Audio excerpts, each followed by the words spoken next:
And at the other forward position, 6'10" senior from Bowie, Maryland, number 35, Danny Ferry. All right, they get the ball to Ferry, and the right-hand hook is no good. He follows up his own shot. Hocker brings it up against Snyder. And intercepted by Ferry. Hocker tries to drag it away, and Ferry slams it through. When you think about Duke basketball legends, names like Christian Laettner and Grant Hill probably come to mind first. But there's another Blue Devil who carved out an impressive path through college basketball and into a solid NBA career, Danny Ferry. Ferry emerged as one of the most complete players in college basketball history during his tenure at Duke University from 1985 to 1989. Standing 6 feet 10 inches with exceptional court vision and shooting ability rare for big men of his era, he became Duke's all-time leading scorer and earned National Player of the Year honors in 1989. Danny Ferry arrived at Duke University in 1985 with a skill set that was pretty unique for a big man of that era. While most centers were expected to camp out in the paint and battle for rebounds, Ferry brought something different to the table. He could shoot from the outside, handle the ball, and had court vision that made him as much a playmaker as a scorer. During his 4 years in Durham, Ferry became the kind of player that coach Mike Krzyzewski could build an offense around. He wasn't the most athletic guy on the court, but he was incredibly smart and fundamentally sound. By his senior year in 1988 to 89, Ferry had developed into one of the most complete players in college basketball. That final season was something special. Ferry averaged 22.6 points and 7.4 rebounds per game, leading Duke to the Final Four. But more importantly, he was doing it efficiently and making everyone around him better. He finished his Duke career as the school's all-time leading scorer at the time, a record that stood for years.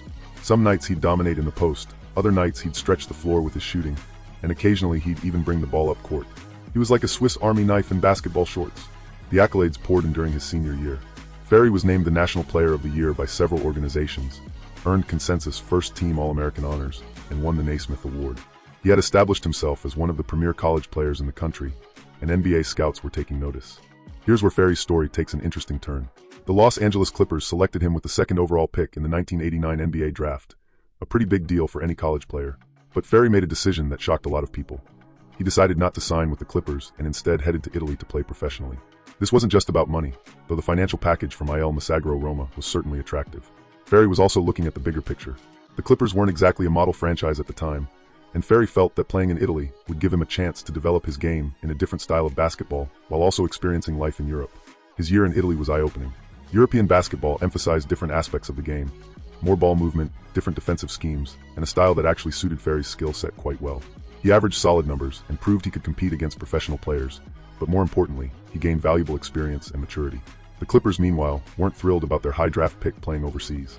Eventually, they worked out a trade that sent Ferry's rights to the Cleveland Cavaliers in exchange for Ron Harper and 2 future draft picks. Looking back, it was a move that probably worked out better for everyone involved. When Ferry finally made his NBA debut with the Cleveland Cavaliers in 1990, he was ready. That year in Italy had seasoned him, and he came into the league with a professional approach and realistic expectations about his role.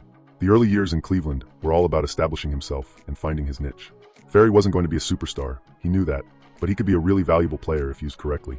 The Cavaliers had some talented players during this era, and Ferry fit in well as a versatile forward who could contribute in multiple ways. What became clear pretty quickly was that Ferry's college skills translated well to the professional level. His shooting ability was a real asset, especially as the NBA was starting to evolve toward more outside shooting from big men. He could face up defenders, hit mid-range jumpers, and even step out to the three-point line when needed. Some of Ferry's best years came in the mid-1990s when the Cavaliers were a competitive team in the Eastern Conference. He was averaging double figures in scoring, contributing solid rebounding numbers, and had become one of the team's most reliable players. His best season was probably 1993-94, when he averaged 16.6 points and 5.5 rebounds while shooting an impressive 49% from the field. The thing about Ferry was his consistency. He wasn't going to give you 30 points one night and 4 the next. You knew what you were getting: solid production and smart play. One of the highlights of his Cleveland tenure was the team's playoff runs.